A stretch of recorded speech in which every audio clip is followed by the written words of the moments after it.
Symbol आहे. अनेक ठिकाणी हा श्लोक आपण ऐकलेला असतो. भगवंताने छातीवर हात ठेवून सांगितलं, अंतकाले च मामेव स्मरण मुक्त्वा कलेवरम. कलेवरम स्मरण मुक्त्वा अंतकाले च मामेव. अंतकाळ म्हणजे मृत्यूचा काळ, मरणाची वेळ. आणि कलेवर म्हणजे शरीर. शरीर पडण्याच्या वेळेला जो पुरुष अंतकाळीही माझे स्मरण करीत शरीराचा त्याग करून जातो, शरीराचा त्याग करण्याच्या वेळेला हरिमुखात यावा, भगवंताचं नामस्मरण, भगवंताचं चिंतन. तर बरेच लोक म्हणतात, मग आताच कशाला काय करायचं, आम्ही आताच काही करणार नाही. शेवटच्या काळात जसं असेल ना, सा गतीही. शेवटच्या काळात जशा प्रकारचं स्मरण असेल तशी त्याला गती होते. आम्ही कसे काही आठवू शेवटच्या काळात. या ठिकाणी य प्रयाती समत भावम याती नास्ते तर संशय. भगवान म्हटले, अंतकाळामध्ये माझं जर स्मरण केलं, हे अर्जुना, अंतकाळात जो माझं स्मरण करतो, मृत्यूच्या समयी, शरीर त्याग करण्याच्या वेळेला, शरीर पडण्याच्या वेळेला, मृत्यूचा समय, शरीर पडणं, शरीर त्याग करणं, त्यावेळेला माझं स्मरण केलं का मी त्याला काय करत असतो, य प्रयाती समत भावम याती नास्त्यत्र संशया. नास्त्यत्र संशय याती य प्रयाती समत भावम. तो मलाच येऊन प्राप्त होतो, मलाच येऊन मिळतो, यात तू अजिबात सुद्धा संशय घेऊ नको. याती नास्त्यत्र संशया. यात अजिबात सुद्धा संशय नाही.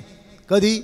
अंतकाळात जर माझं स्मरण केलं तो मला प्राप्त होतो, साक्षात माझ्या स्वरूपाला प्राप्त होते, यात मुळीच शंका नाही, असं भगवान म्हटले या श्लोकाखाली. माऊलींची या श्लोकाखालची शेवटची ओवी, भागवतातल्या काही ओव्या आहेत, माऊलींच्या त्या या श्लोकाखाली शेवटची ओवी आहे, जागता जवासी जे आहे ना ज्ञानेश्वरीतली ओवी, जेने भावना भाविजे, डोळा लागत खेव देखिजे तेची स्वप्नी.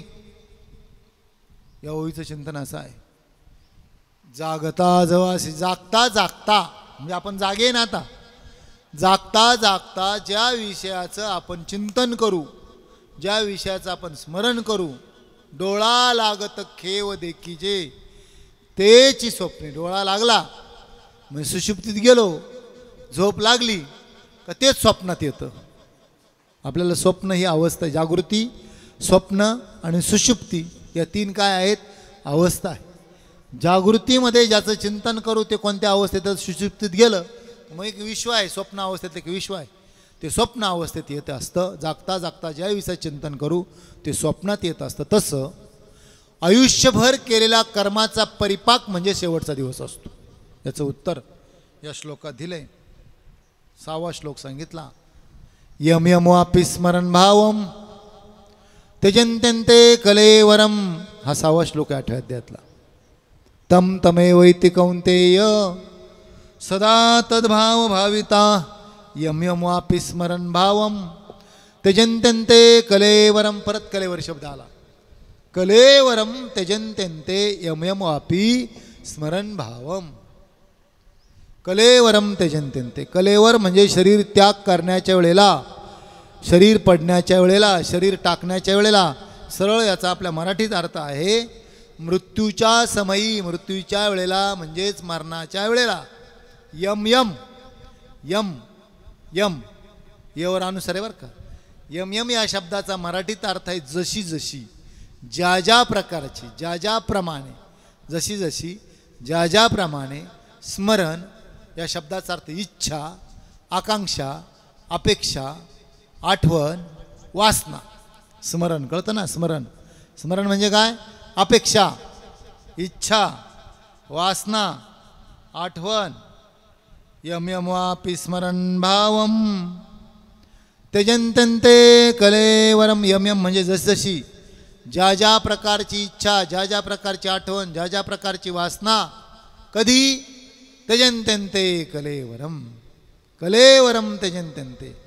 मृत्यूच्या समयी जशा प्रकारची वासना, इच्छा, आठवण, अपेक्षा जशी राहील, तम तमेवैति कौन्तेय सदा तद्भाव भाविता. हे कौन्तेय, कोणाला उद्देशून म्हटलं? अर्जुनाला. कुंतीचा पुत्र म्हणून कौन्तेय. हे कौन्तेय, हे अर्जुना, तशा प्रकारच्या योनीत त्याला जावं लागतं. शेवटच्या काळात जशी वासना, जशी इच्छा, तशा प्रकारच्या योनीत त्याला जागतात. त्याला काय करावं लागतं? जावं लागतं. आणि मरणी जया जे आठवे, तो तेची गती ते पावे, म्हणून सदा स्मरावे मातेची तो जा. जोपर्यंत आपण तेवी जिते, त्याच्यावरची ओवी, तेवी जिते न्यावसरे, जे आवडून जीवी उरे, तेची मरणाचे मेरे फार हो लागे. जितेने अवसरे म्हणजे जिवंतपणातला काळ, अवसर म्हणजे काळ. आपल्याला माहिती आहे व्यवहारातला सिद्धांत. आता मार्च एंड झालाय किंवा दिवाळीला काही काही संस्थांचे, मोठमोठ्या संस्थांचे अहवाल बाहेर पडतात. अहवाल माहिती आहे ना, मार्च एंडला अहवाल बाहेर पडतात. कारखाना असेल, एखादी संस्था असेल, एखादी सहकारी संस्था असेल, काही असेल, त्यांचे अहवाल बाहेर पडतात. तो अहवाल आपण सगळा वाचतो. सगळा वाचण्याची गरज नाही. त्याच्यामध्ये त्या अहवालाच्या शेवटी काही पानं असतात, त्याला म्हणतात ताळेबंद. त्या पानाचा शेवटचा काय असतो? ताळेबंद असतो. ताळेबंद कळतो ना? ताळेबंद. सगळ्या अहवालाचा शेवटचा ताळेबंद एकाच ओळीत असतो. या वर्षात ही संस्था, हिचं उत्पन्न इतका व्यय, इतका खर्च झाला आणि इतका तोटा झाला किंवा फायदा झाला. नियम काय? आम्ही गणितात शिकवतो मुलांना, नाही का? प्रॉफिट आणि लॉस.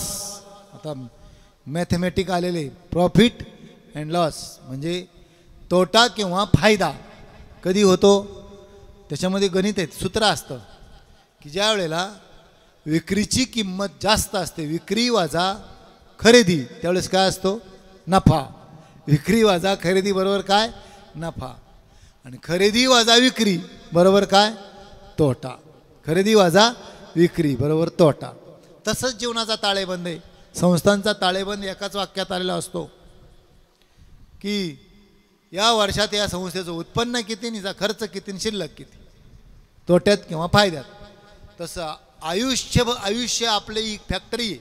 हे शरीर कशासाठी दिलेलं आहे? हे शरीर ते शेवटच्या काळात कळतं. कशासाठी वापरलं जास्तीत जास्त, त्याचा ताळेबंद सत्कार्यात गेलं की कुकर्मात गेलं का खाण्यापिण्यात गेलं. त्यासाठी संतांचे सगळे प्रमाण कितीतरी प्रमाणे, आयुष्याच्या साधने सच्चिदानंद पदवी घेणे, ऐसा अधिकार श्रीनारायणे कृपा अवलोकने दिला. असा अधिकार दिला ना आपल्याला, कृपेचं अवलोकन करून. आयुष्य हातात दिलंय, साधन आहे आपल्या हातात. आयुष्य हातात साधन. राऊत बाबांनी खूप छान दृष्टांत सांगितला त्या दिवशी. ते म्हटले, एक जणाला पूर्वीच्या काळातली गोष्ट, मुलीचं लग्न करायचं. काय करायचं? मुलीचं लग्न करायचं. आणि त्या काळात पत्रिका वाटल्या जायच्या, माहिती आहे ना आपल्याला. 10, 15, 20 वर्षापूर्वीचा काळ. खूप पत्रिका वाटावं लागायची. आणि त्याच्याकडे गाडीच नव्हती, मोटरसायकल नव्हती. मग तो त्याचा मित्राकडं, ती राजदूत गाडी त्या काळातली, गाडी मागायला गेला. म्हटलं गाडी दे मला. किती दिवस लागेल? म्हटलं 8 दिवस. माझ्या पत्रिका वाटायच्या मुलीची. तो म्हटलं थोडी खराब झाली, घेऊन जा, वापरा म्हणते. आणली त्याने गाडी. गाडी आणल्या 8 दिवसाच्या बोलीनं आणली गाडी. किती दिवसाच्या? 8 दिवसाच्या बोली. मग त्याने आता ते गेला, पहिल्यांदा गॅरेजला गेला. तो म्हटलं ही गाडी लईच खराब दिसते, हिला कलर केला. गेले 4 दिवस त्याच्यात, कलर केला गाडीला. नंतर काय केलं? दुरुस्तीला टाकली. 2 दिवस गेले त्याच्यात, कलर 6 दिवस गेले. नंतर मग धुवून मिळून 1 दिवस आणण्यात गेला, राहिला 1 दिवस. पत्रिका वाटण्यासाठी आणली आणि ती गाडी सजवण्यातच वेळ गेला. 1 दिवसात काय वाटणार आहे? जशी त्याची अवस्था झाली ना, तशी आपली ही गाडी. कोणती? शरीररूपी गाडी. कशासाठी आणली? आपल्या आत्मस्वरूपाचं प्राप्ती करण्यासाठी. या देहातून आत्मज्ञान प्राप्त करावं. देवे दिला देह भजना गोमटा, तो या झाला फाटा बाधिकेचा. बाधिका झाली याला. कशाला? काय बाधिका झाली? काय आपण कशाच्या वारी घालवला? हे देह आणलं होतं कायसाठी आणि उपयोगी केलं कायसाठी? याचा उपयोग हे खरं आणलं कायसाठी? देवाने, ब्रह्मदेवाने सगळी सृष्टी निर्माण केली. नीट आहे का? जनरेशन, जनरेट, उत्पत्ती. गॉड शब्दाची व्याप्ती आम्ही सांगत असतो. GOD God. गॉड म्हणजे देव. आमच्याकडे 3 देवता आहे सर्वात महत्त्वाच्या, ब्रह्मा, विष्णू आणि महेश. तिघांकडे 3 कामं, जी म्हणजे जनरेट करणं, उत्पन्न करणं, ओ म्हणजे ऑपरेट करणं, बरोबर आहे ना. ऑपरेट, उत्पन्न करण्याचं काम ब्रह्मदेवाकडं, ऑपरेट करण्याचं, याची स्थिती ठेवण्याचं काम कोणाकडे आहे? विष्णूकडे आहे. कोणाकडे आहे? विष्णूकडे आहे. आणि डिस्ट्रीब्यूट म्हणजे डिव्हुलेशन किंवा डिस्ट्रीब्यूट म्हणजे याचा नाश करण्याचं काम कोणाकडे आहे? महादेवांकडे. ब्रह्मा, विष्णू आणि महेश तिघांकडे 3 कामं आहे. ब्रह्मदेवाने सृष्टी निर्माण केली. ऐका, ही सगळी सृष्टी निर्माण करत असताना परमात्म्याच्या पुढे ठेवायची. सगळे आडवी योनी निर्माण केली, आडवी सगळे, पर आमिबापासून सगळे 84 लाख जीव निर्माण करायचे, ठेवायचे. आणि सगळ्यात शेवटची प्रतिकृती मानव आहे बरं का. सगळ्यात शेवटची प्रतिकृती मानव. मानवाला निर्माण केल्यानंतर त्याच्यात तेवढी बुद्धी तयार केली, एवढी बुद्धी घातली, आणि त्याच्यात एवढी शक्ती की 2 उभा दांडा निर्माण केला. 2 पाया उभा राहतो. बाकीचे प्राणी सृष्टीत नाही, सगळे आडवे. 2 पायावर उभा राहतो, स्वतःचा तोल सांभाळतो. आणि इतका मेंदू भरला त्याच्यात, म्हणजे बुद्धी एवढी दिली की याने, या शरीराने, येणेची शरीरे शरीरा येणे सरे किंबहुना येर झारे चिरा पडे. याच अध्यायातल्या ओव्या आहेत या सगळ्या. याच शरीरात येऊन शरीराला येणं संपवता येत. भिद्यते हृदय ग्रंथी छिंदेंते सर्व संशया. अनेकांनी संपवलं. ज्यांनी शरीराला येणं संपवलं त्यांचे सोहळे, त्यांचा समाधी सोहळा बरं का. चोखा महाराज, मुक्ताबाई, आमचे सगळे संत. शरीराला येणं संपवलं त्यांनी. काय केलं? शरीराला येणं संपवलं. मग ते कशासाठी आलेलं असतात? जगाच्या कल्याणा, संतांच्या विभूती, देह कष्टविती, परोपकारे. कल्याणा, जगाच्या संतांच्या विभूती, परोपकारासाठी. कारण श्लोकच आहे संस्कृतमध्ये, परोपकाराय फलंती वृक्षा. झाडं फळ कशासाठी देतात? स्वतःचे फळं स्वतः नाही खात. परोपकाराय फलंती वृक्षा. परोपकाराय वहंती नद्या. नद्या कशासाठी वाहतात? परोपकारासाठी. परोपकाराय दोहंती गावा. गाई दूध कोणासाठी देतात? परोपकारासाठी. शेवट सांगितलं, परोपकारार्थ इदम शरीरम. या शरीराचा उपयोग कशासाठी व्हावा? परोपकारासाठी. नवे नवे हे शरीर नाश पावणारच आहे, शरीर जाणारच आहे. याचा उपयोग आत्मचिंतन करून घ्यावं. काल मला एक बातमी मिळाली, तुम्हाला माहीत असेल. आमचे हृदयातले मित्र होते, वर्णन करतो या ठिकाणी, आठवण आली म्हणून. तुमच्यासारखे दिसले, असे वयाचे होते, 74-75 वर्ष वयाचे. आपण त्या दिवशी बी चिंतन पाहिलं आणि त्यांनी ती प्रॅक्टिकली ओवी अनुभवली. इथले माऊलीचे भाऊसाहेब गाडेकर म्हणून, ज्यांचं दुकान आहे तिथं, खूप मोठे वारकरी बरं का, हाडाचे वारकरी. आम्ही कायम, गुरुजी आपल्याला माहिती आहे, त्या भागात गेलो का ते आमच्याबरोबर, माझे कितीतरी कीर्तन माझ्याबरोबर यायचे. काही दिवसापूर्वी ते काशीला गेले आणि काल परवा काशीला गेल्यानंतर तिथं स्नान केलं काशीमध्ये. आणि काशीमध्ये स्नान करून मंदिरात काहीतरी ते म्हणायचे. पण त्यांच्या मुलाला मी सकाळी फोन लावला, ते ट्रेनमध्ये येतात, तिथंच त्यांचं अंत्यविधी केला काल. आणि ते येऊ राहिले. ते म्हटले ते कायम म्हणायचे. आमच्या शेजारचे एक बाबा, त्यांनी नावं सांगितलं मला. ते गेले म्हणे पंढरपूरला, आणि गरुड खांबाला मिठी मारली आणि पांडुरंगाच्या पुढंच बसले आणि तिथंच प्राण सोडला. आणि ते होते ती जवळ. ते म्हणायचे असा मृत्यू मला यावा. तसंच साधला त्यांनी परवा, असा काळ मला यावा. काशीमध्ये त्याने देह ठेवला. कुठं देह ठेवला? काशीमध्ये. म्हटलं खूप धन्यवाद. त्यांची 2 मुलं, त्यांची पत्नी तिथं जाऊन त्यांचं अंत्यविधी करून ती येऊ राहिली. आता आज संध्याकाळपर्यंत येणार आहे. घडलेली घटना सांगतो मला. मग त्या ठिकाणी आपण ज्या ओवीचं वर्णन केलं होतं ना पहिल्या दिवशी, किंवा सांगितलं होतं, मोक्ष देवोनी उदार काशी होय कीर, याला म्हणायचं अंतकाळ बरं का. या श्लोकात चाललं, मोक्ष देवोनी उदार काशी होय कीर, परी वेचावे लागे शरीर ते गावी. काशी मोक्ष देण्यामध्ये काय आहे? उदार आहे. पण त्या गावात काय करावं लागतं? शरीर वेचावं लागतं, म्हणजे शरीर टाकावं लागतं, म्हणजे मरावं लागतं. तिथं नक्की मोक्ष आहे. इच्छा मरण गेला द्या. तुम्हाला माहिती आहे ना, कालचीच घटना आहे म्हणून सांगितलं. याला अंतकाळ म्हणायचं, याला खरा अंतकाळ म्हणा. आणखी 1993 साली आपल्याच महाराष्ट्रात, ज्यांची आम्ही लहानपणात ज्ञानेश्वरी ऐकली, खूप लहान होतो, आम्हाला कळतही नव्हतं, ज्यांची ज्ञानेश्वरी चिंतन आम्ही ऐकलं खूप लहान असताना, जे चालती बोलती ज्ञानेश्वरी घेतलं होतं, कोण असतं चालती बोलती असलेली ज्ञानेश्वरी. तर अशा रीतीनं ज्यांनी प्रातस्मरणीय स्वानंद सुख निवासी दुंडा महाराज देगलूरकर त्यांच्या जीवनातला प्रसंग आहे. दुंडा महाराज चातुर्मासाला ते पंढरपूरला राहायचे. आजही त्यांचे नातू नाही का चैतन्य महाराज वगैरे, चंद्रशेखर महाराज. दुंडा महाराज म्हणजे चालती बोलती ज्ञानेश्वरी होती. त्यांचा प्रसंग आहे. चातुर्मास झाल्यानंतर ते म्हटले आता मला देह पंढरीत ठेवायचं. काय म्हटले? पंढरीत देह ठेवायचं. राहिले तिथंच. एकादशीच दिवस होता.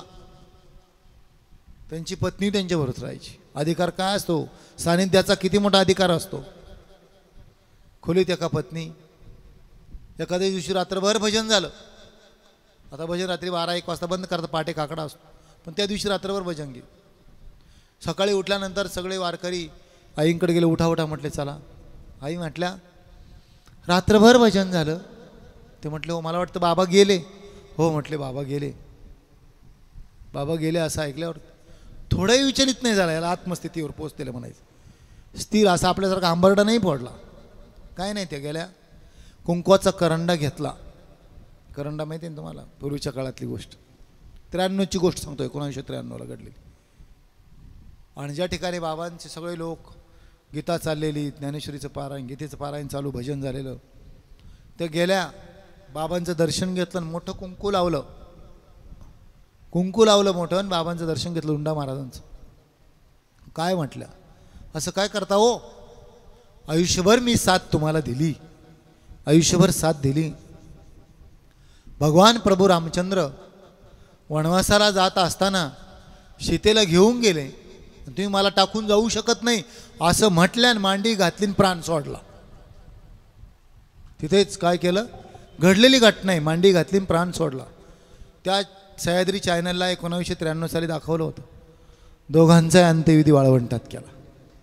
याला म्हणायचं अंतकाले च मामेव स्मरणमुक्त्वा कलेवरम य प्रयाती समद्भावम याती नास्ते तर संशय. कालच्या ज्या माणसाचं उदाहरण सांगितलं ना, आम्ही जाणारे भेटायला त्यांना. काशीत देह ठेवला बरं का. काशीमध्ये देह ठेवला.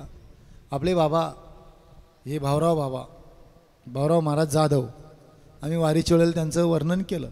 2-3 ठिकाणी आमचे कीर्तन होते निवृत्तीनाथांचे. या वर्षीच्या वारीत निवृत्तीनाथांच्या वारीमध्ये ज्यांनी आयुष्यभर परमार्थ केला माहिती आहे ना, भाऊराव महाराज जाधव. सगळ्यांनाच माहिती आहे. चंदनापुरीचे. अहो त्या कुशावर्ता स्नान केलं, दिंडी घेऊन गेले. दिंडीच्या लोकांची सेवा केली, सगळं केलं आणि तिथं देह ठेवला. पुढं त्र्यंबकेश्वरच्या वारीत देह ठेवला. असं जर मृत्यूकाळ गोड आला, याजसाठी केला होता अट्टहास, शेवटचा दिस गोड व्हावा. आता निश्चिंतीने पावलं विसावा, खुंटलिया धावा तृष्णेचिया. त्यांनी म्हणावं कौतुक वाटे झाली या व्याचाची. आपण म्हणावं. आम्ही त्या दिवशी आमची चर्चा झाली. आमचे मित्र डॉक्टर गडाख म्हटलं कौतुक वाटे झाली या वेचाचे, नाम मंगळाचे तेने गुणे. तुकाराम महाराजांचे हे उद्गार आहेत. हे कधी म्हणावं? आपलं तारुण्य कसं गेलं त्याच्यावर शेवटचा काळ अवलंबून असतो. मी स्वतः माझं आयुष्य 25 वर्ष बाबांच्या सेवेत गेलं. परमपूज्या या भूमीमध्ये या जागेवर ते ज्ञानेश्वरी सांगायला आले होते. 1 वर्ष 8 दिवस ज्ञानेश्वरी सांगितलं. आमचे परमपूज्य आदरणीय रामकृष्ण महाराज गावडे. चालती बोलती ज्ञानेश्वरी. हे तुम्ही सगळे साक्षीला आहेत. हे काय काशीत बाबा, अभंग नाना सगळे हे आमचे ढगे महाराज. पाहिलं ना तुम्ही बाबां प्रवाहित असलेला परमार्थ फुकट नाही मिळत. ही साधू सेवा करावी लागते बरं का. आपोआप येत नाही. जर तुम्ही म्हटले फुकट मिळतं तर फुकट कोणतीच गोष्ट मिळत नसते ना. आपोआप कोणतीच गोष्ट मिळत नसते. एक दृष्टांत सांगतो ना, आपल्या विषयाकडे येतो आता. कारण मला पुन्हा असं आठवतं, खूप जड चाललं की जड वाटतं म्हणून दृष्टांत सांगायचे असतात. एक नगर होतं. उत्तर भारतातली गोष्ट आहे, नीट ऐका. त्या नगरामध्ये आम्ही ही गोष्ट कोणाकडून ऐकली माहिती आहे का? आज जे वारकरी शिक्षण संस्थेचे अध्यक्ष आहे 15 वर्षापासून, परमपूज्य ज्ञान सिंधू ज्यांना म्हटलं जातं, त्यांच्या तोंडातून ऐकला हा दृष्टांत आहे. संदीपनजी महाराज हासेगावकर म्हणजेच संदीपन महाराज शिंदे, त्यांच्याकडून ऐकलेला हा दृष्टांत आहे. खूप मार्मिक आहे, नीट ऐका. त्या नगरामध्ये राजा राज्य करत होता. त्या राजाला अशी बातमी समजली की जंगलामध्ये, हिमालयामध्ये एक साधू राहतात. त्या साधूंनी अशी एक विद्या प्राप्त केलेली आहे का ते विद्या अशी प्राप्त केली की ते वनस्पतीपासून सोनं तयार करतात। एक काळ मंत्रशक्ती, एक काळ तंत्रशक्ती, आणि आता आहे ती यंत्रशक्ती आहे ना, यंत्रशक्ती। यंत्राचा प्रादुर्भाव इतका झाला आहे आता, तर आमची काल चर्चा झाली, अति मोठी क्रीम आपल्या भारतातली IIT क्रीम आहे, क्रीम कळते ना, IIT मध्ये गेलेले त्यांची मोठी शोकांतिका आहे। कारण रोबोट असे आले का IIT मधल्या मुलांची खूप बेकारी वाढली, त्यांचं प्लेसमेंटच होत नाही। आलेली बातमी पाहिजे, प्लेसमेंट ज्या देशात IITच्या मुलांचं जर प्लेसमेंट होत नसेल तर बाकीच्यांनी करायचं काय? म्हणजे अर्थ कळतो ना तुम्हाला मला काय सांगायचं आहे? कारण रोबोट इतके आले, म्हणजे यांत्रिक मानव हे मेंदूची गरजच भासू नाही राहिली आता, आपल्या कितीतरी पटीने हे काम करू राहिले। पुढच्या काळात कसं होईल, पुढचा काळ कसा आहे, ते बरेच चित्रपट तयार केले, कधी कधी पाहते रोबोचे, ते सगळी सृष्टी हे सगळं निर्जीव करून टाकतील ना। निर्जीव वस्तूंचं सानिध्य झालं की माणसाला निर्जीवत्व येत असतं। ह्या आत्या पुढच्या पिढीला हे चुरडलेले लोक, एसटी खाली गेलेले, चुरा झाला, रक्ताच्या चिलकाने वाढल्या, ह्या मुलांनावर काहीच वाटत नाही, भावना मेल्या का बरं? भावना मरतात, दररोज तेच पाहतोय म्हणे आम्ही, चॅनलमध्ये, टी व्हीमध्ये, मोबाईलमध्ये तेच पाहतो, काय विशेष त्यात, काय एवढं विशेष? काहीच वाटत नव्हतं। पूर्वीच्या काळात निरोप द्यायला स्टँडवर जर कोणी गेलं भावाला, कोणालाही, एसटीत हात करत करत डोळे पाणावलेले रडत रडत ते बाहेर यायचं। आता मेलं तरी कोणी रडत नाही, जवळचं किती भयानक आहे।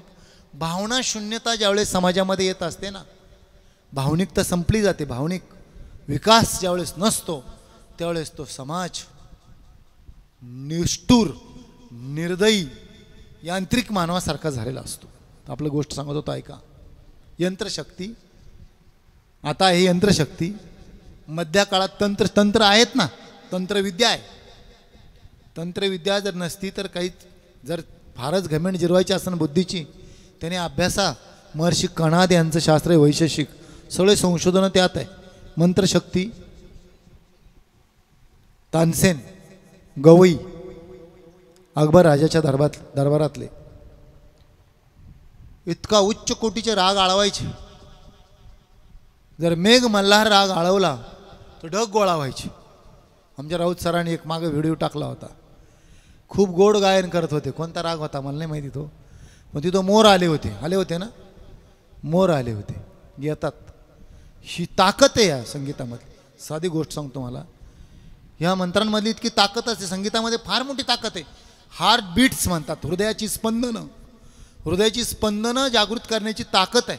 मी स्वतः, हे गुरुजी साक्षीला आहे, आम्ही आपल्या जवळच्यात नावच सांगतो, काही डॉक्टर श्रीकांत देशमुख गायनोलॉजिस्ट खूप तज्ज्ञ होते, त्यांच्याकडे 6 महिने ज्ञानेश्वरी सांगायला जायचो वरच्या हॉलमध्ये, बरोबर आहे ना गुरुजी, हे इथं साक्षीला बसलेले, 6 महिने सांगायला जायचो, आठवड्यातून 2-3 वेळेस जायचो। ते ऐकायचे हो, खूप बुद्धिवान माणूस, ऐकायचे। त्यांनी त्यांचा अनुभव सांगितला, त्यांच्या आईच्या का पुण्यतिथीला मला प्रवचनाला नेलं होतं, ते म्हटले त्यांचा अनुभव सांगतो तुम्हाला, त्यांना हे मोबाईलसुद्धा वापरता येत नव्हतं त्यावेळेस, ही घटना मला वाटतं 15 ते 20 वर्षापूर्वीची, 15 वर्षापूर्वीची।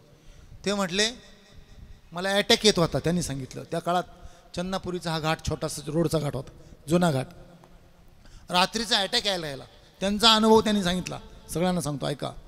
अटॅक आला म्हटले, माझ्या कंपाऊंडरने फोन केला, त्यांनी साडू कोण, इथापे, डॉक्टर अशोक इथापे, ती येईपर्यंत म्हणजे मला माहीत होतं अटॅक येणं म्हणजे काय।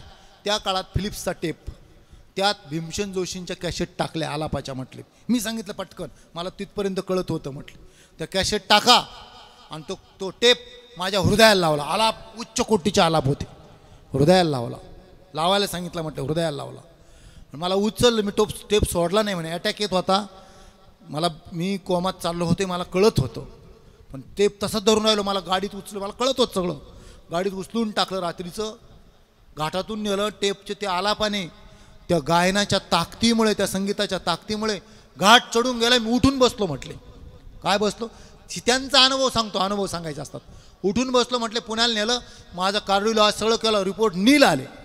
भारतीय संगीतामध्ये एवढी ताकद आहे, तुमच्या हृदयातले ब्लॉक जर होत असतील ते चालू करण्याची ताकद आपल्या संगीतात आहे, बरोबर आहे का नाही, संगीतात आहे, पण ते डीजे ते पाश्चात्य जे आहे ना, अहो ते माझ्या गाडीचे ते हे हलतंय ते स्टिअरिंग नवे नवे. आत्ता कुठंतरी घटना घडली, ते डीजे चालू असताना एक भिंत पडली आणि ती गजनं मेले. लहान लहान मुलं त्याच्या पुढे जर नाचत असतील तर लवकरच यांचे हाट बंद पडतील. इतकं भयानक आहे ते. तिकडं वाजलं तर इकडं काय होतं तुम्ही नक्की करू त्याच्या पुढं बरं का. तिकडं जर वाजलं तर इकडं भिंती धडकतात.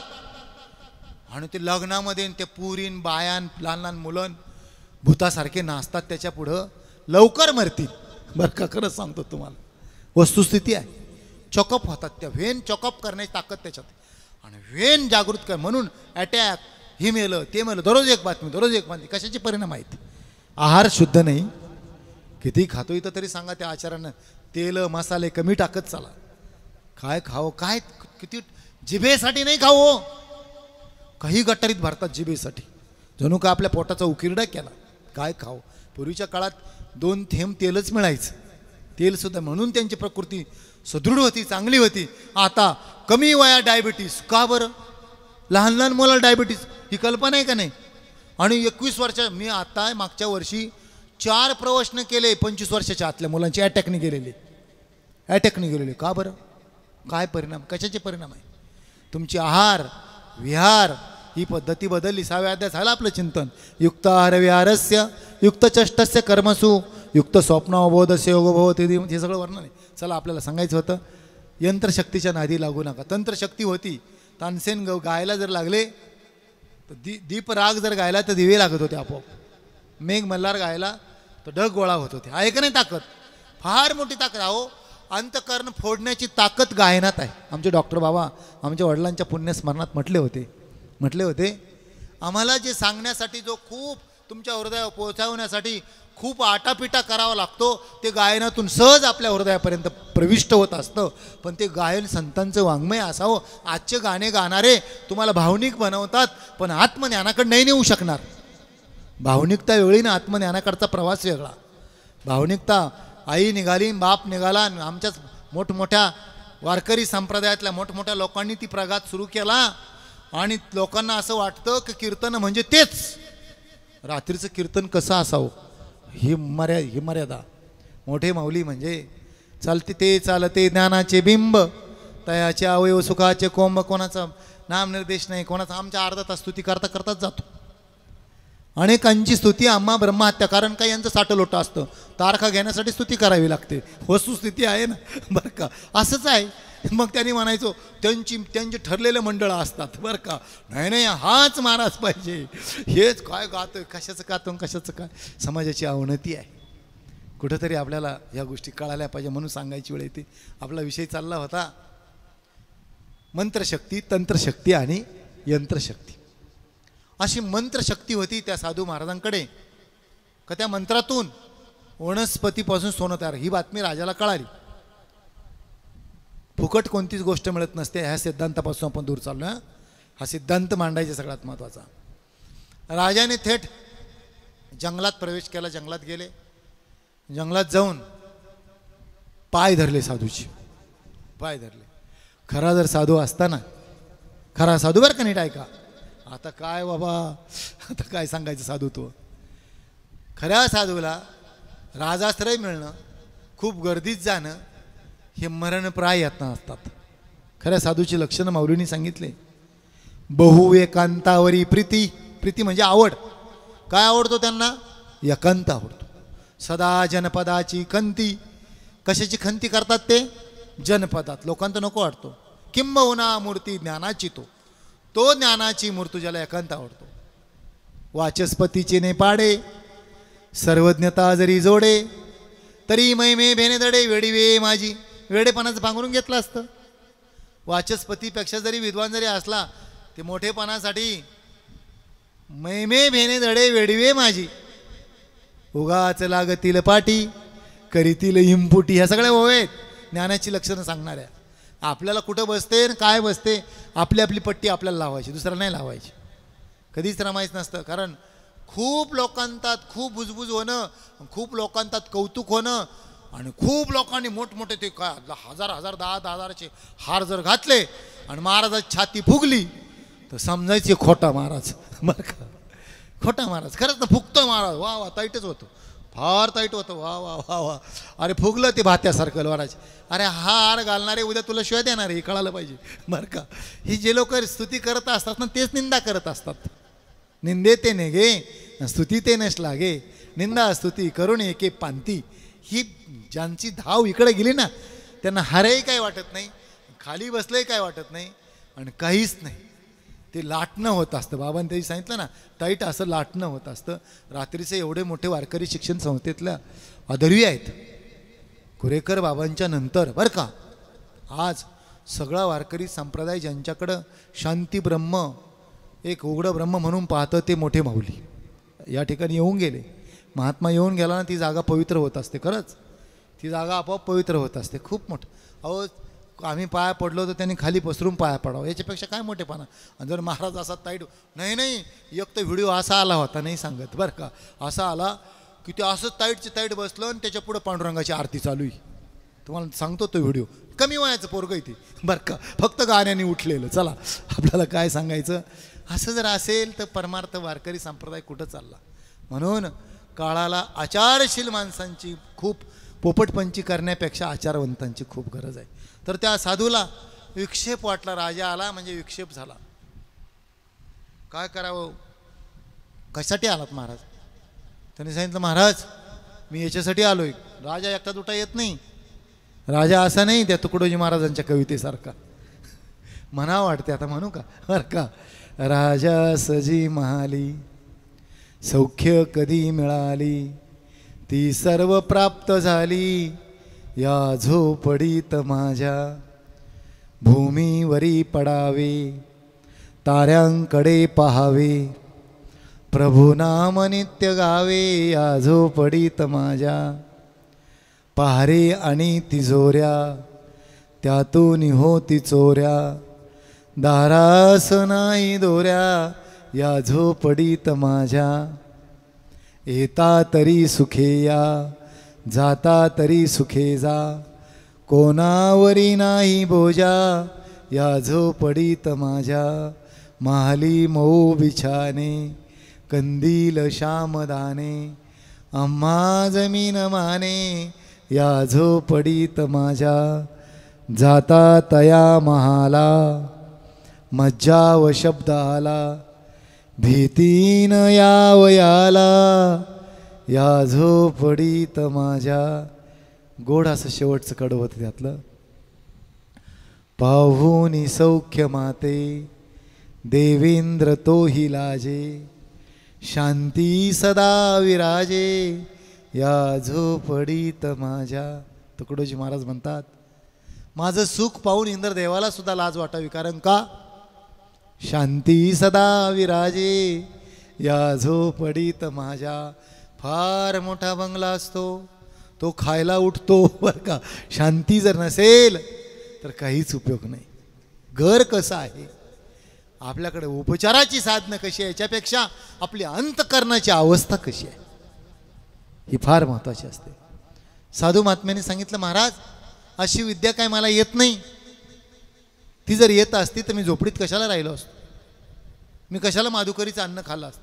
मी दररोज भिक्षा मागून खातोय. राजाला नक्की माहीत होतं की साधूला ती विद्या येते. राजाने 2 तास प्रयत्न केले, विनंती केली महाराज तुम्हाला काय एकटा शिकून काय करणार तुम्ही. मला जर ती विद्या शिकवली तर मी खूप सोनं तयार करील आणि नगर सगळं माझं नगर सुखी होईल. राजाने खूप युक्तिवाद केले, विनंती केली. स्थितप्रज्ञ महात्मा होते ते काय हल्लेच नाही. ते म्हटले स्तुती कर नाहीतर काही कर. जो आत रमला ना त्याला बाहेरच्याची काही गरज नसते. आणि जे आत रमलं नाही ते बाहेरची गर्दी पाहिली का फुगून जातं.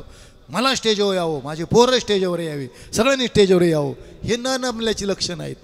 कशाची लक्षणं आहेत? न रमल्याची. जे रमलेलं असतं ना ते कुठेही टाका आणि कुठेही बसा. आत्मस्थिती स्वांतकरण सुखाय, स्वतःच्या आत्मस्थितीत रमावं. आणि जो स्वतःत रमला ना त्याला बाह्य उपचाराची बाहेरच्या किती लोकांची गरज नसते. आणि जो आत रमला नाही हे बाह्य उपचार टिकत नसतात. ज्यावेळेस गर्दी संपते त्यावेळेस त्याला भूत खायला उठतं आतून. म्हणून आत रमायला शिका. साधू स्थित होते. दुपारपर्यंत राजाने खूप खूप प्रयत्न केला पण साधू काही तयार होईना. मग कामाच्या अपूर्णतेत क्रोधाची निर्मिती होत असते. राजाची इच्छाच पूर्ण होईल. राजा चिडला, काय महाराज आहे, मी राजा आहे, माझ्या नगरात राहतो, जंगल जरी असलं माझ्या नगरातलं जंगल आहे, मला शिकवत नाही. ते म्हटलं महाराज असं काय करता हो तुम्ही, जे येतच नाही ते मी का कसं शिकू मी तुम्हाला, मी सकाळपासून ते सांगतो. पकडा रे म्हटले याला. शिपायानं सांगितलं पकडा, बेड्या टाका, घ्या खेचत म्हणे याला तुरुंगात टाका. घेतलं ओढून, राजाज्ञेची अक्षरे, बेड्या टाकल्या, साधू महात्म्याला बेड्या कुठं नेलं, तुरुंगात टाकलं. आणि शेवट टाकत असताना सांगितलंय पहा महाराज, मी राजा आहे, मी तुम्हाला 6 महिन्याची मुदत देतो, 6 महिन्यात ती विद्या जर मला शिकवली तर तुम्हाला सोडून देईन, नाहीतर फाशीच देईन म्हटलं. साधू म्हटला तर माझ्याकडे येतच नाही ते कसं शिकवायचं, टाका म्हणे तुरुंगात. टाकलं तुरुंगात. साधू महाराजांना कुठं टाकलं, तुरुंगात टाकलं. त्या नगरातला प्रधानजी हुशार होता. नीट ऐका, ज्या परिसरात बरं का राऊत सर, नेत्याभोवती राजाभोवतीची माणसं हुशार असतात. हुशार कशी असावी, त्या नेत्याला, त्या पुढाऱ्याला, त्या राजाला, बुद्धिवान माणसाचा एक चुकतोय तू इथं असं म्हणायचा अधिकार असला पाहिजे. नाहीतर मग सगळे गुदगुल्या करणारे असतात. गुदगुल्या करणारे आले का त्या समाजाचं वाटोळं होत असतं, समाज अधोगतीला जात असतो. सत्य बोलणारं कोणीतरी असावं, विश्वासू तो करी स्वामीवरी सत्ता, असं पाहिजे. विद्वान लोक राजाच्या भोवती असल्यावर त्या परिसराचा विकास होत असतो. सेनापती राजाचा प्रधानजी फार हुशार होता. प्रधानजी, सेनापती हुशार होता, प्रधानजी हुशार होता. प्रधानजीने पाहिलं राजा जरी कमकुवत बुद्धीचा होता, कधी कधी राजापेक्षा मंत्री खूप हुशार असतात, खूप. आता हा सगळा देश आपले IAS कॅटेगरीचे माणसं चालवतात, बरोबर आहे, हुशारच असतात. ते सांगतात असा GR करता येतो. हे आपले सगळे अंगठे वादर गेलेले असतात, त्यांना GR कळत नसतो बरं का, काहीच कळत नसतं. पण हे IAS कॅटेगरीचे माणसं आपला देश ही व्यवस्था चालवत असतात, माहिती आहे. म्हणून विकास झाला देशाचा 75 वर्षात. असं जर नसती रचना केली, वंदन आहे संविधान करणाऱ्यांना, खरंच ना, आमच्या आंबेडकरांना वंदन आहे. इतकी गोड रचना आहे आपल्या संविधानाची. बुद्धिवान माणसं देश चालवतात, जरी निर्बुद्ध असले, तिथं निवडून गेलेले, तरी त्यांना ते GR शिवाय काहीच करता येत नाही. पण बुद्धिवानाला आम्हाला त्यांच्यापुढे जी सरकार म्हणावं लागतं. ही एक शोकांतिकाच आहे बरं का. तर ते प्रधानजी हुशार होते. ते म्हटले महाराज तुम्हाला ती विद्या शिकायची, ती विद्या शिकायची. राजा म्हटला त्यासाठी 3 दिवस झाले होते, त्यासाठी तर साधूला तुरुंगात टाकलंय म्हटले. प्रधानजीने सांगितलं महाराज ही साधू मंडळी लहरी असतात, खरंच लहरी असतात. तुम्ही काही केलं, पर काही प्रयत्न केले तर ते शिकवणार नाही. एकच उपाय म्हटले शिकण्यासाठी. राजा म्हटलं सांगा ना. ते म्हटलं दररोज तुम्ही संध्याकाळी यायचं, राज धर्म पाळायचा सगळा, आणि आटोपल्यानंतर तुमचं सगळं दिनचर्या आटोपली, झोपायच्या वेळेला जेवण झालं की तुम्ही वेषांतर करायचं, गडी बनायचं, रामागडी, शिपाई सेवक बनायचं, हातात ताट घ्यायचं जेवणाचं, त्यांच्या सेवेत तत्पर व्हायचं, साधूची सेवा करायची. 1 दिवसांनी नाही म्हणे, काही दिवस काही महिने सेवा केली का ते प्रसन्न होऊन तुम्हाला विद्या देतील. असं प्रधानजीने, राजा जिज्ञासू होता, त्याच दिवशी सुरुवात केली. राजा घरी गेला, जेवला 8 वाजता, 7 वाजता जेवण केलं, फाटके तुटके कपडे घातले, ताट घेतलं छानपैकी जेवणाचं, ताट बनवलेलं घेतलं. 10 बाय 10च्या खोलीत राजा गेला, पहिली खोली झाडून काढली. साधूला हात धुवायला दिला, जेवायला ताट पोट जेवू घातलं, पोटभर ताट धुतलं, सगळी सेवा केली, अंथरून टाकून दिलं. कुणी रामागाड्याने, राजा नव्हता तिथं, कोण करता, रामागाडी. पाय दाबायचं, हात पाय दाबले, डोकं दाबलं. 11 वाजेपर्यंत साधू झोपायला. 1 दिवस 2 दिवस 3 दिवस, महिना, 1 महिना 2 महिने, दररोज नित्याचा क्रम. या गड्याने सेवा करायला जायचं, ते झोपले यायचं, सगळी सेवा करायची. आज शिकवीन उद्या शिकवीन, आशेवर नाही का माणूस जगत असतो. दररोज सेवा करायचं, आज तरी प्रसन्न होईल, उद्या तरी. महात्मा काय फक्कड होते ते महात्मा, कोणाला प्रसन्न होणारे नव्हते. त्यांनी 5 महिन्यांनी सेवा केली, पण त्यांनी विचारलं सुद्धा नाही कोण आहे तू, विचारलं सुद्धा नाही. फक्कड महात्मा. स्थित 6 महिने होत आले, 1 दिवस सुद्धा नाही विचारलं. राजाने किती दिवस सेवा केली, 6 महिने. 1 दिवस कमी होता 6 महिन्याला. राजाने दुसऱ्या दिवशी राज दरबारात सिंहासनावर बसले, राजा मुकुट वस्त्र अलंकार घातलेले, शिपायांना सांगितलं साधू महाराजांना खेचून आणा.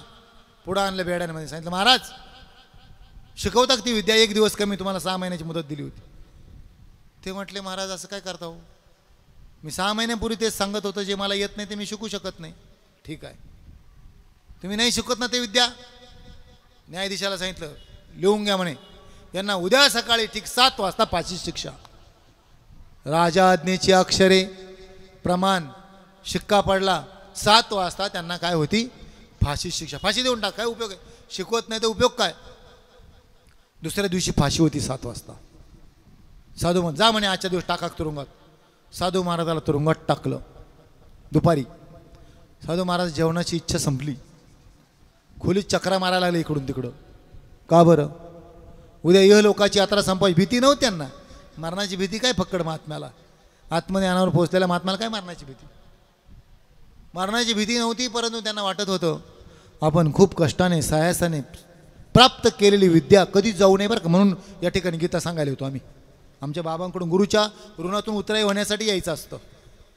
काय असतं ते नाही माहिती, पण गुरुच्या ऋण असतं. जर आपण एकाला इतकं ज्ञान होतं सगळे. आमच्या गावात आमचे वहिनीचे वडील इतके ग्रंथ वाचले त्या माणसाने, 1 ट्रकभर ग्रंथ आजही त्यांच्याकडं, बामती वगैरे सगळे ग्रंथ सापडतात. तो माणूस 18 तास वाचायचं. अक्षरशः शेवटच्या काळात हे सगळे बॉल वगैरे सगळे गेले, पायी गेले होते, इतके वाचलेलं आयुष्यात. आता तो माणूस योगभ्रष्ट येईल, त्यांच्या दहाव्यात सांगितलं योगभ्रष्ट होईल पुढे, पण सांगता येत नव्हतं, काही ना सांगता येत नाही. एकाने इतकं ज्ञान प्राप्त केलं आणि गेले घेऊन विष्णुदूत. विष्णू शेजारी बसवलं, म्हटलं देवा इतकं ज्ञान होतं, इतकी ग्रंथ वाचतो, इतकं ज्ञान होतं, पण कधीच कोणाला सांगितलं नाही. विष्णू म्हटले यांना नरकात टाका. काय म्हटले, नरकात टाका. आपल्याला जे माहीत असतं ना, आपणासी जे ठावे दुसऱ्याच द्यावे, ते शहाणे करुणी सोडावे सकल जन. कारण आम्ही काय येतो सांगायला, कुठंतरी आपली भूक भागवायची, आठवड्याला तरी यायचं. कोणी ऐको न ऐको, कोणी विचार करो न करो, देत राहायचं, वाटत राहायचं, टाकत राहायचं, वाटत राहायचं. त्याची फलश्रुती आम्ही 4 वर्ष सांगितलं एकांना. त्यांना काय उगवलं ते आम्हाला नाही माहिती का. आमचे मित्र बसले तिथं. आता इथं नामनिर्देश नाही करत, इतक्या खाली आपण कधी यायचं नसतं, सोडून द्यायचं असतं. ते कोणी डोकवायला नाही, ज्यांना माळी घातल्या ते पाहायला नाही इथं. कारण कवचच तुटत नसतात अहंकाराची. आणि आपल्या पट्टीतून समोरच्यानं ज्यावेळेस मोजतो ना, तर त्यांची उंची आपल्याला कळत नसते. खाली बसून आपण कोणाची उंची मोजू शकतो, नाही मोजू शकत. त्यांनी एक मनोरंजन म्हणून ऐकलं असेल, असं नेहमी म्हणत असतो आम्ही. मनोरंजनाच्या गोष्टी नाही आहे. मनोरंजनासाठी तुम्ही चॅनल चालू करा, TV पहा, हे मनोरंजन नाही, सोडवण्याचे ग्रंथ आहे.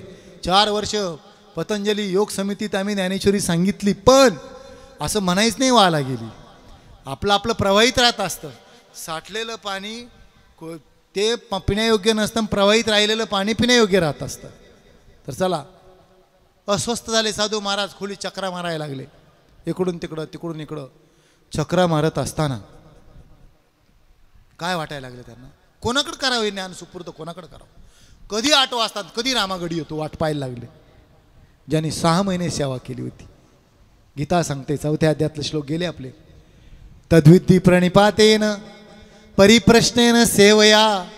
कळून घ्या बरं का अर्थ. आता काय अर्थ सांगावं तुम्हाला. तद्विद्धी प्रणिपातेन परिप्रश्नेन सेवया उपदेक्षिंते ज्ञान ज्ञानेन तत्वदर्शन. त्याच्या खालच्या काय ओवेत, ते ज्ञान पैगा भरवे जरी मनी आथी आणावे तरी संताया भजावे सर्वस्वेसी.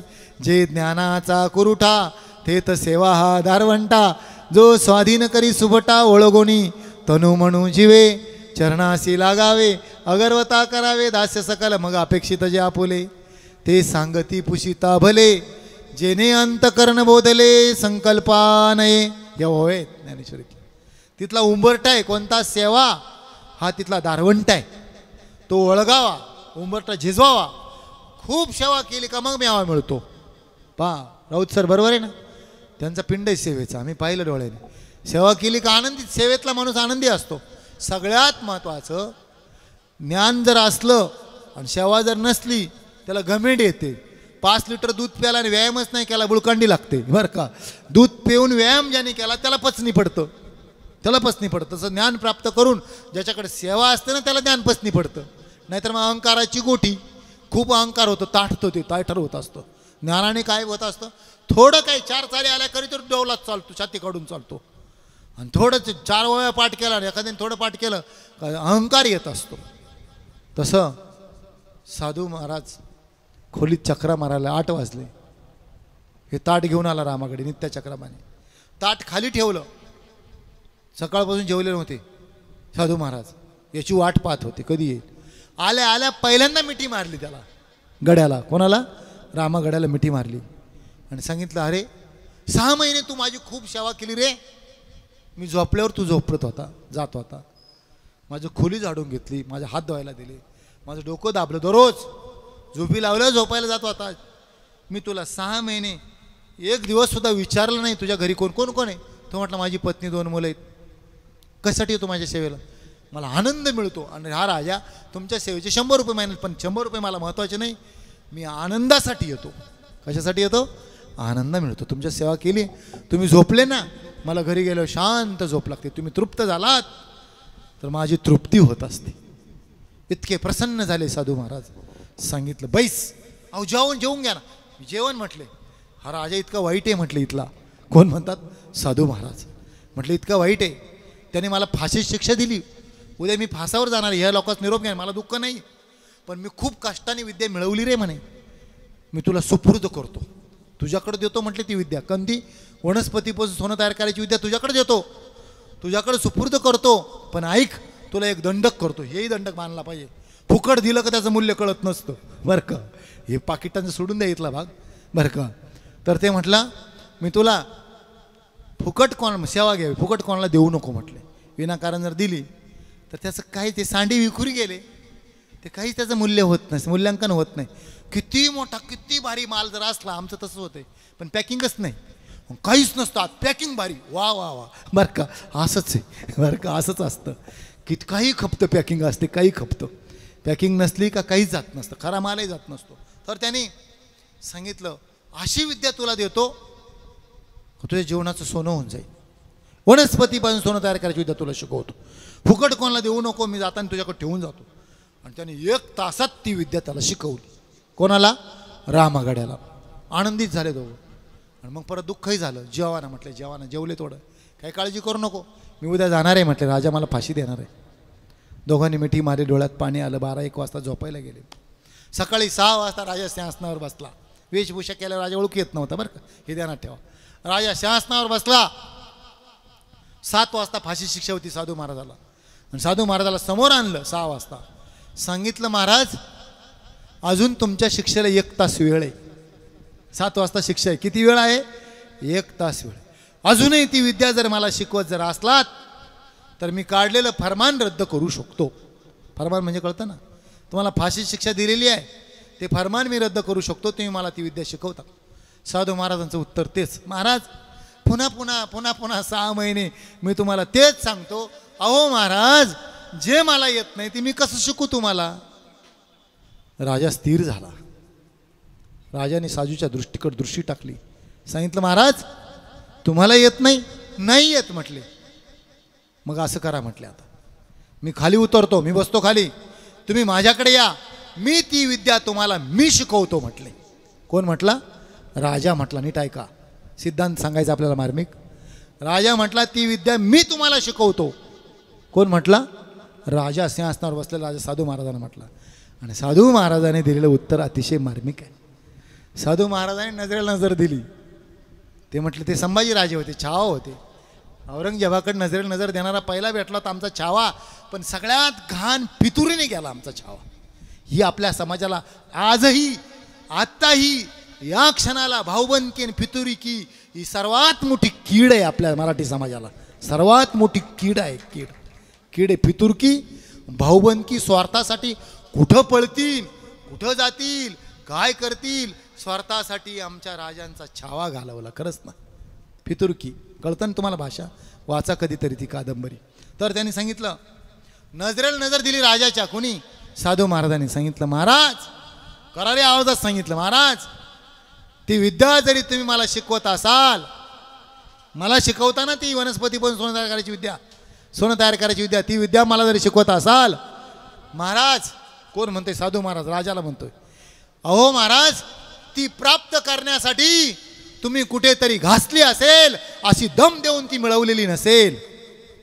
राजा ताटकन उठला, मुकुट काढला आणि साधूचे पाय धरले. सांगितलं, महाराज घासायला दुसरं तिसरं कुठं जात नव्हतो, तुमच्याकडे 6 महिने येत होतो. कुठं येत होतो?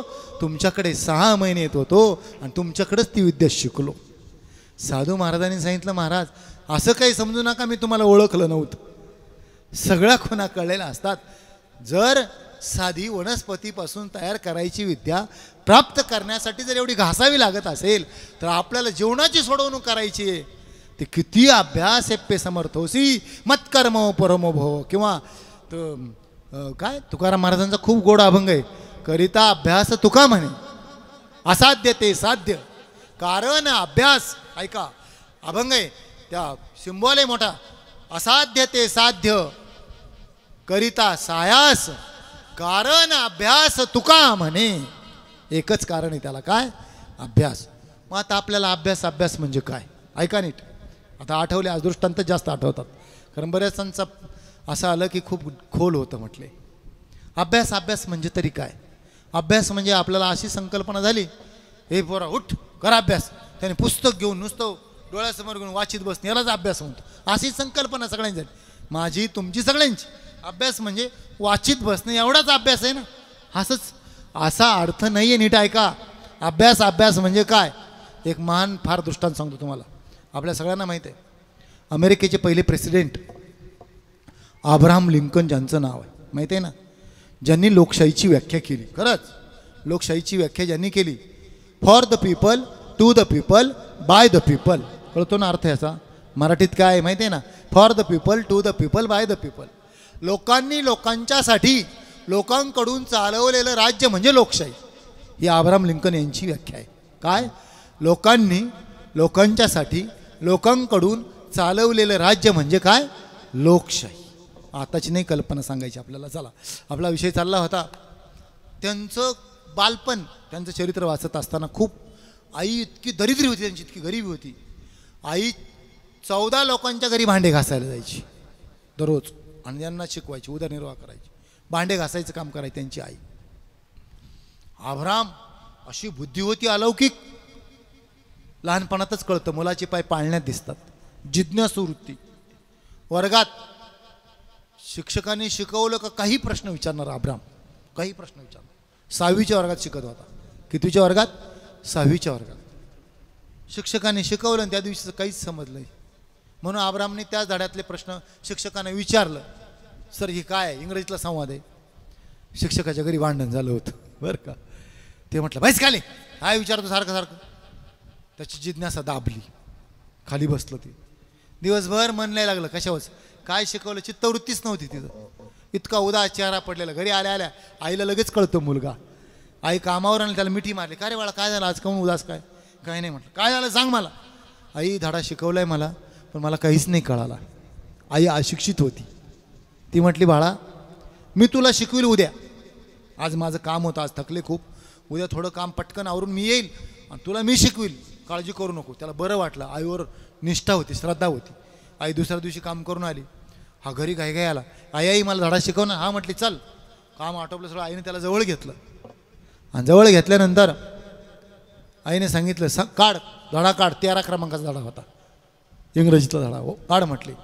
आईला वाचता येत नव्हतं, लिहिता येत नव्हतं. म्हटली काढ धडा. काढला त्याने धडा. वाच म्हटली तू सगळा. आई बसून राहिली. त्याने पूर्ण धडा वाचला. वाचून झाल्यानंतर आईने त्याला प्रतिप्रश्न केला. म्हटली पाठीवरून हात फिरवला, स्पर्शकृपा. बाळा तुला कळाला का रे काही धडा, समजला का? नाही म्हटलं आई मला याच्यातलं काहीच कळालं नाही. आईने एकच मंत्र ठेवला, पुन्हा वाच. त्याने वाचला का परत आईने म्हणायचं पुन्हा वाच. वाचला का पुन्हा वाच. असं 13 वेळेस त्याला वाचायला लावलं. किती वेळेस वाचून घेतलं त्याच्याकडून? 13 वेळेस. पहिल्यांदा विचारलं होतं, तो काय म्हटला? काहीच कळालं नाही. 13 वेळेस वाचून झाल्यानंतर आईने विचारलं बाळा तुला समजलं का रे या धड्यातलं काही कळालं का? अब्राहमने जोरात टाळी वाजवली आणि सांगितलं आई धडा मला सगळा समजला, धडा मला सगळा समजला. काय आईचा मंत्र काय होता? पुन्हा वाच. तीच गोष्ट पुन्हा पुन्हा करणे म्हणजे अभ्यास. कळालं का अभ्यासाची व्याख्या? अभ्यास म्हणजे काय? तीच गोष्ट पुन्हा पुन्हा करणे म्हणजे अभ्यास. असाध्य ते साध्य करिता सायास कारण अभ्यास तुका म्हणे.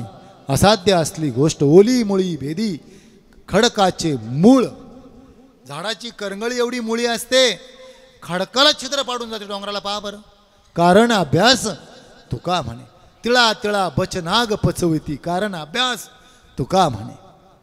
आमच्या गावात ते सर्कस पाहायला जातो ना, त्या बाईच्या छातीवर एवढा मोठा हत्ती बसतो. एक दिवसाने जा बरं आपण बसा आणि छातीला चुराडा, जाग्यावर चुराडा होईल. कारण अभ्यास होतो.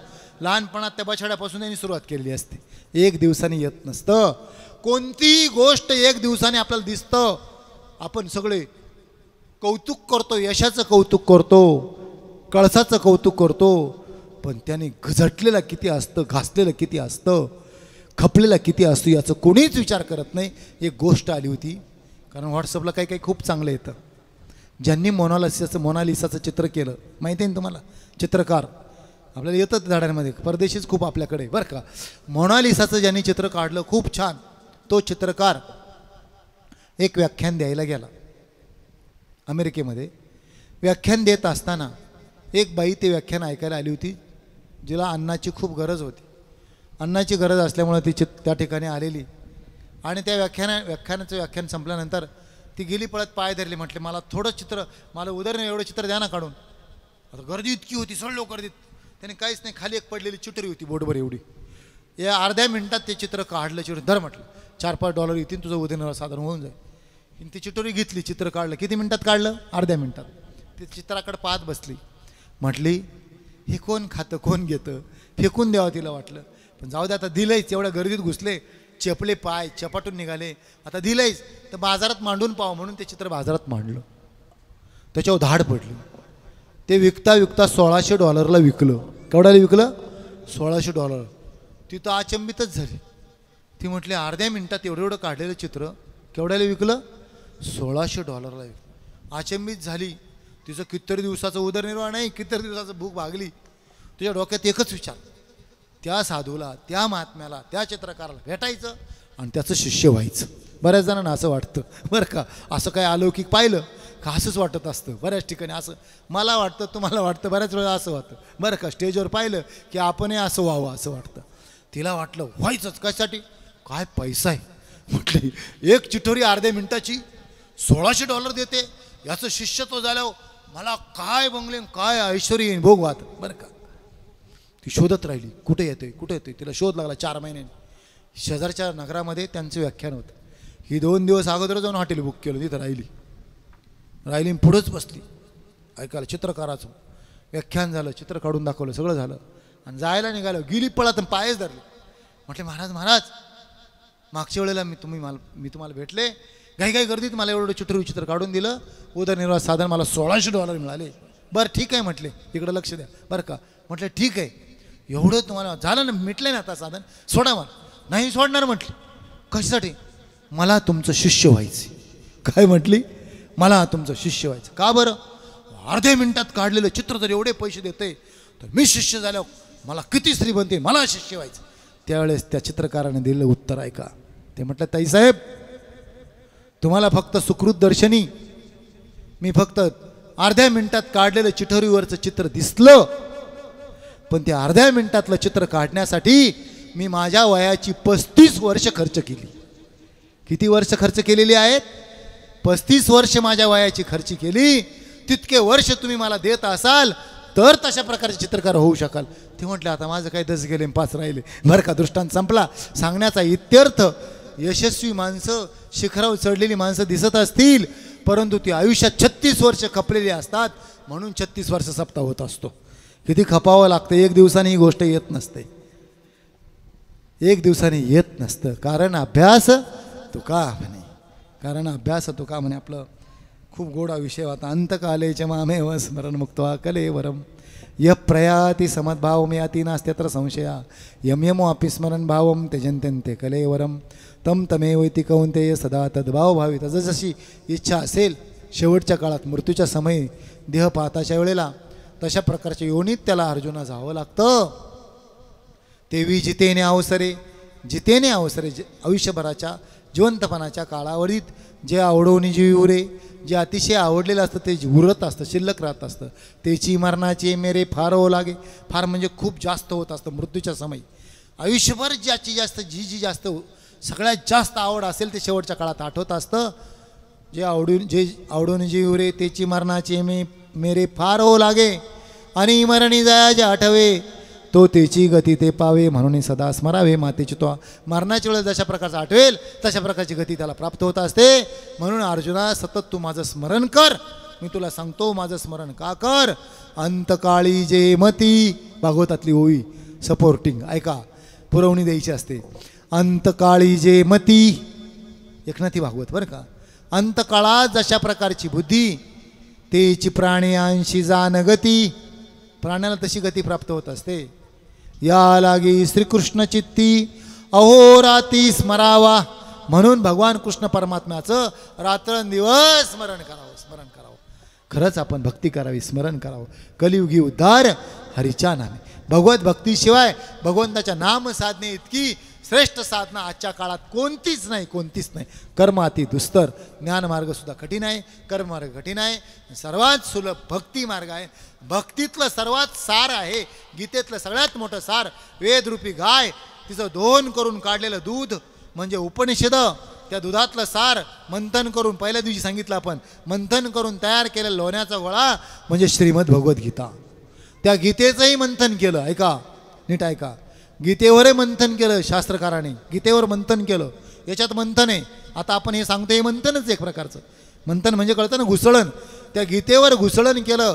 त्यातला कर्ममार्ग, काय काय वेगळे मार्ग, वेगळे मार्ग सांगितलेले ते बाजूला काढले. आणि त्या लोण्यात सुद्धा काही टाकाऊ पदार्थ असतो, माहिती आहे ना. लोण्याच्या गोळ्यात आमच्या भगिनी बसलेल्या आहेत, त्यांना माहिती आहे काय पदार्थ असतो टाकाऊ. नुसतं लोणी खाता येत नाही, ते लोण्याचा गोळा काय करून घ्यावा लागतो, कढावा लागतो, कडून घ्यावा लागतो. कडणं कळतं ना, कडून त्याला विशिष्ट तापमानाला उकळी आली का त्या लोण्यात पिवळं धमक तूप येतं. आणि खाली जे शिल्लक राहतं त्याला काय म्हणतात, बेरी म्हणतात. बेरी टाकून द्यावी लागते. तसं श्रीमद भगवद्गीता म्हणजे लोण्याचा गोळा. नीट ऐका. त्याच्यावर कढवणं म्हणजे आमच्या संतांनी, आमच्या संतांनी, आमच्या महात्म्यांनी ते कढवलं. वैराग्याचा जाळ घातला, गीतेला सुद्धा कढवलं. अर्थ लावून घ्या. वैराग्याचा जाळ घातला, त्यातला काही भाग टाकाऊ आहे ना, म्हणजे सगळ्यांसाठी नाही बरं का, टाकाऊ आहे. त्यातलं पिवळं धमक, लोणी म्हणजे भगवंताचं नाम. सार काढलं. पिवळं धमक लोणी म्हणजे काय, भगवंताचं नाम, किंवा आपल्या भाषेत विष्णू सहस्त्रनाम घ्या किंवा नामसाधना घ्या. आता ऐका, ती लोणी निघालं, ते खास ओरिजिनल तूप, भगवंताचं नाम. सार काढलं आमच्या सगळ्या संतांनी, आमच्या सगळ्या शास्त्रांनी. सगळ्याचं घुसळण करून, हे नाम कुठून आलेलं आहे, सगळ्याचं घुसळण करून काढलेलं सार आहे. गीता म्हणजे लोणी, आणि त्या लोण्यातलं सार साजूक तूप म्हणजे भगवत नाम, भगवंताचं नाम. आणि त्या साजूक तुपात घोळून तळून तयार केलेले पदार्थ, गुलाबजाम, जिलेबी काय जे असतील तुपात बरं का, तुपात घोळून तळून तयार केलेले पदार्थ म्हणजे संत वाङ्मय. म्हणजे काय आहे, संत वाङ्मय. आणि ग्रंथ ज्ञानेश्वरी, गाथा, भागवत, सगळे संतांचं वाङ्मय जे आहे ना, तुपात घोळून तयार झालेले पदार्थ आहेत. काय आहेत, पदार्थ आहेत. मग खाणाऱ्याला काय पुष्टी येईल, पण ते खाणाऱ्याने खाल्लं पाहिजे, नुसता वास घेऊन नाही राहिलं पाहिजे. आणि ग्रंथोपजीविये विशेषी लोकीये द्रष्टा विजय व्हाविजय. अशा रीतीनं शेवटच्या काळात जशा प्रकारची इच्छा तशा प्रकारची योनी त्याला प्राप्त होत असते. इथपर्यंतच आपण आलो. 8व्या अध्यायाचा भाग सार बघूया आपण. 2 दिवस आहे मला वाटतं. आज 5वा दिवस आहे, 6वा आणि 7वा दिवस. उद्या आपण बघू 8वा अध्याय, 9वा अध्याय, 11, 12पर्यंत जाऊ. आणि शेवट दिवशी सगळ्या राहिलेल्या अध्यायांचं सार सांगू. कारण सार म्हणजे 4 वाक्यात सुद्धा सार सांगता येतं. पण आपण थोडं आता मधले अध्याय थोडं घुसलं पाहिजे. आत गेलो तरच काही होतं. आणि वर का सांगितलं, दृष्टांत का सांगितले, हे गीतेला पूरक आहे. माऊलींनी सुद्धा रचना अशीच केली. अनेक दृष्टांत सांगितले. कालच सांगितलं 9034 ओव्यांमध्ये 4500 दृष्टांत आणि 4500 सिद्धांत आहे. श्रोत्यांच्या गळी उतराव ही माऊलींची कला आहे. ही महात्म्यांकडून शिकावं, मोठ्या माणसांकडून शिकावं. आमच्या बाबांचे ग्राम्य दृष्टांत असायचे, कुठल्याही पुस्तकात कुठल्याही ग्रंथात नसायचे. चालू दृष्टांत तयार व्हायचे. आमच्या आई म्हणजे आमच्या गुरुआई कलामाई बरं का, जे भक्तीचं मूर्तिमंत रूप होतं. ज्ञानेश्वरीचं चालती बोलती ज्ञानेश्वरी, आईंची ज्ञानेश्वरी. आई इतकी भक्ती उच्च कोटीची होती का शेवटच्या क्षणापर्यंत नित्यनेम नामी ते प्राणी दुर्लभ, तुळशीला पाणी घातल्याशिवाय, वारकऱ्याची जोपासना हरिपाठ केल्याशिवाय तुकासुद्धा गिळत नव्हत्या. याला म्हणायचं भक्तिशास्त्राचं मूर्तिमंत स्वरूप. आम्हाला एकाचं सानिध्य, ते आमचे दीक्षागुरू. आणि बाबा आमचे शिक्षागुरू बरं का. बाबा आमचे कोण होते, शिक्षागुरू. दीक्षागुरू असल्याशिवाय चालत नाही, शिक्षागुरू असल्याशिवाय चालत नाही. सेवा घडली की शास्त्र आपोआप कृपा करतं. कारण 3 प्रचिती सांगितल्या, गुरुप्रचिती, शास्त्रप्रचिती आणि आत्मप्रचिती. गुरुने जे सांगितलं तेच शास्त्रात आहे, तोच माझा अनुभव आहे. या 3 प्रचिती एक झाल्या मग आनंदाचे आवारू मांडू जगा, त्याला आनंद निर्माण होत असतो. असा आनंद आपल्या सगळ्यांना प्राप्त हो ही सद्भावना व्यक्त करतो. 36 वर्षाचे त्रितपोपूर्तीचा हा उत्सव आपल्या भाग्याने आपल्याला मिळतो आहोत. आपले असे अनेक तप होत जाओ. बाबांना त्या दिवशीच कोणी सांगितलं त्रितपोपूर्ती झाली, कधी आम्हाला सुवर्ण महोत्सव पाहायला मिळो बरं का. सुवर्ण महोत्सव म्हणजे 50 वर्ष, म्हणजे अजून 14 वर्ष जाऊन द्यावं लागतील, अजून एक तप पूर्ण होऊन द्यावं लागेल. अशा रीतीने या ठिकाणी हा चालू असलेला 16 उत्सव तुम्ही सगळेजण एकाग्रतेने ऐकतात म्हणून सांगायला आनंद वाटतो. गोड चिंतन आहे, गीतेचं चिंतन आहे. आपण आयुष्य जरी वेचलं ना तरी याचा ठाव लागत नाही. पुन्हा पुन्हा तेच सांगतो. याचा आपण अथांग हा वेदार्थ सागरू जया निद्रिताचा घोरू प्रत्यक्ष सर्वेश्वरू प्रत्यक्ष अनुवादला. हा वेदार्थाचा सागर आहे आणि निद्रिताचा घोर म्हणजे वेद. आणि हे प्रत्यक्ष अनुवादन श्रीमद भगवद्गीता सर्वेश्वराचं प्रत्यक्ष अनुवादन आहे. म्हणजे सुषुप्तीतली श्रुती म्हणजे मंत्र, सुषुप्तीतले मंत्र म्हणजे झोपेतले, सुषुप्तीतली श्रुती म्हणजे वेद, जागृतीतली श्रुती म्हणजे श्रीमद भगवद्गीता. जागृत अवस्थेत जे सांगितले मंत्र ती म्हणजे गीता आणि सुषुप्तीत सांगितलेले मंत्र म्हणजे वेद. मग आपण किती भाग्यवान आहोत, त्याचे उपासक आहोत. नव्हे शेवटची आमची विनोबाजींची गीताई माऊली खूप गोड पद आहे हो. गीताई माऊली माझी तिचा मी बाळ नेनता, पडता रडता घेई उचलोनी कडेवरी. पडताना रडताना जी आम्हाला उचलून कडेवर घेते ती आमची गीताई माऊली, ती आमची गीताई आई. इतकं प्रेम करा गीतेवर, इतकं प्रेम करा, ती अक्षर आपोआप आपल्यावर कृपा करतील. खरंच कृपा करतील, खरंच. त्याची जर सानिध्य नाही केलं ना ते अक्षर कृपा नाही होत. मला कुठंही नीट परत सांगतो, माझ्या शालेय जीवनापासून तर विद्यालयीन जीवनापर्यंत कुठंही संस्कृत अभ्यासायला नव्हतं, कुठंच नाही. परंतु माझ्या भाग्याने आम्हाला एक शिक्षक असे मिळाले लहानपणात. 12 खडी येत नसताना 4 अध्याय पाठ होते आमचे. 12 खडी येत नसताना बोटाला धरून गीता शिकवली, सांगता मिळवली. ज्ञानेश्वरीचे पारायण पहिली दुसरीला असताना खूप करून घेतले. आणि पुढे आमचे दीक्षागुरू शिक्षागुरू बाबांचं सानिध्य मिळालं. बाबा म्हणजे चालती बोलती ज्ञानेश्वरी होती. कुठेही चालती बोलती ज्ञानेश्वरी. म्हणजे बाबांना कधी झोपेत विचारा, कधी विचारा, कुठली ओवी विचारा आणि कोणत्याही ओवीचं असं. बाबा म्हणजे रामकृष्ण महाराज गावडे, मोठ्यांचं नाव नसतं घ्यायचं. चालते बोलती ज्ञानेश्वरी होती बरं का. तर अशा रीतीने ज्यांचं सानिध्य मिळालं, माझे वयाचे 25 वर्ष त्यांच्या सानिध्यात गेले, सगळं तारुण्य. म्हणून कौतुक वाटे झाली या वेचाचे नाम मंगळाचे तेने गुणे. असं धन्य होम म्हणावं. असं म्हणायचं की आमचा गेलेला काळ खूप चांगला गेला आणि मग आता सांगायला तुमच्या पुढे आलो. सगळ्यात महत्त्वाचं या ठिकाणी पुन्हा एकदा तुम्हाला वंदन करतो, बाबांना वंदन करतो. बाबा म्हणजे नाना म्हणतात त्यांना सगळे या ठिकाणी ज्येष्ठ श्रेष्ठ तुम्ही आहात, तुम्ही ऐकायला आहात. कारण ज्ञानेश्वरीचं श्रोते कोण होते माहिती आहे का? स्वतः निवृत्तीराज होते, निवृत्तीनाथ होते. असे मोठमोठे श्रोते असल्यानंतर सांगणाऱ्या वक्त्याला आपोआप पाझर फुटत असतो. गाईला वासरू मिळालं का पाना आपोआप येत असतो. अशा रीतीने सगळे तुम्ही, तुमच्यामुळे बोलतो. तुम्ही बोलवले आम्ही बोलेन, बोले रूपाचे रूप धावीन, इंद्रिया करवी भोगीन अतिंद्रिय. ते माऊलींची भाषा आहे. सर्वांना त्रिवार वंदन करतो. असंच तुम्ही सतत समोर चातकासारखं असावं असं वाटतं. असंच 24 तास देत राहावं असं वाटतं. खरंच ना. हा आनंद, आनंदाच्या आवारू मांडू जगा. कधी आनंद मिळत असतो? तुम्ही विसरा, श्रोत्यांनी विसरलं पाहिजे, वक्त्यांनी विसरलं पाहिजे, वेगळ्या विश्वात गेलं पाहिजे, तरच आनंद निर्माण होत असतो. न विसरता आनंद येऊ शकत नाही. पुन्हा एकदा सर्वांना वंदन करतो. न्यूनते पुरते अधिकते सरते करून घ्यावे तुमते विनिवितसे सर्वत्र सुखिना संतु सर्वे संतु निरामया सर्वे भद्राणि पश्यन्तु मा कश्चित् दुःखमाप्नुयात्.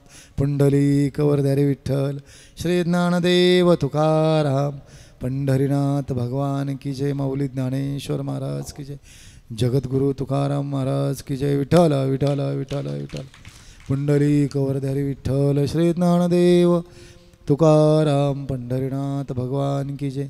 आता विश्वात्मके देवी येणे वागयज्ञ तोषावे तोषोणी मज द्यावे पसाय दाने जे खळांची व्यंकटी सांडो तया सत्कर्मी रती वाढो भूता परस्परे पडो मैत्रजीवांचे दुरितांचे तिमिर जाओ विश्वस्वधर्म सूर्य पाहो जो जे वांछिल तो ते लाहो प्राणिजात वर्षत सकळ मंगळी ईश्वरनिष्ठांची मंदियाळी अनवर्त भूमंडळी भेटुतया भूता चला कल्पतरुंच अरव चेतना चिंतामणीचे गाव बोलते जार्णव पियुषांचे चंद्रमेजे आलांछन मार्तंडचे तापहीन ते सर्वाही सदा सज्जन सोयरे होतो किंबहुना सर्वसुखी पूर्ण होणी तिही लोकी भजिजो आदी पुरुखी अखंडित आणि ग्रंथोपजीविये विशेषी लोकीये द्रष्टाद्रष्टविजय व्हावेजी एथ म्हणे श्री विश्वेश्वराओ हा होईल दान फसाओ येणे वरे ज्ञानदेव सुखिया झाला येणे वरे ज्ञानदेव सुखिया झाला येणे वरे ज्ञानदेव सुखिया झाला हरि ओम शांती शांती.